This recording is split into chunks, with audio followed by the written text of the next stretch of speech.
தர்ம ஜாகரன் மஞ்ச் அமைப்பின் தலைவர் ராஜேஸ்வர் சிங் தனது மதவாத கருத்தை வெளிப்படையாக பிரகடனம் செய்துள்ளார்.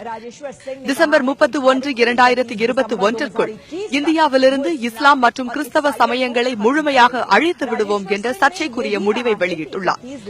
இது மட்டுமல்லாமல் 2021ஆம் ஆண்டு முதல் இந்தியாவை முற்றிலும் இந்து நாடாக மாற்றிவிடுவோம் என்ற மற்றொரு கருத்தையும் தெரிவித்துள்ளார். இதுபோன்ற பல சர்ச்சை கருத்துக்களால் கருத்து மோதல்கள் ஏற்பட்டு லோக்சபா மற்றும் ராஜ்யசபாவில் எதிர்க்கட்சியினர் பிரதமரிடமிருந்து இதற்கான பதிலை எதிர்பார்க்கின்றனர். ஏற்கனவே இத்தகைய குழப்பங்கள் நடைபெற்றுக் கொண்டிருக்கும் சூழ்நிலையில் ராஜேஸ்வர் சிங் இந்த சர்ச்சைக்குரிய கருத்தை வெளியிட்டுள்ளார். இந்திய தேசத்தை மீட்டுத் தர வேண்டும் என்று பாரத மாதாவின் மனசாட்சி இயங்கிக் கொண்டிருக்கிறது. எனவே டிசம்பர் 31, 2021ஆம் ஆண்டு இந்தியாவில் கிறிஸ்தவர்கள் மற்றும் இஸ்லாமியர்களின் இறுதி நாளாக இருக்கும். டிசம்பர் 31, 2021க்கு முன்னரே இந்தியர்கள் அனைவரும் இந்துக்களாக மாற்றி விடுவோம். எஞ்சியிருக்கும் கிறிஸ்தவர் மற்றும் இஸ்லாமியர்களின் கதை முடிக்கப்படும். இது என்னுடைய முடிவு, என்னை சார்ந்தவர்களின் ஒட்டுமொத்த முடிவு.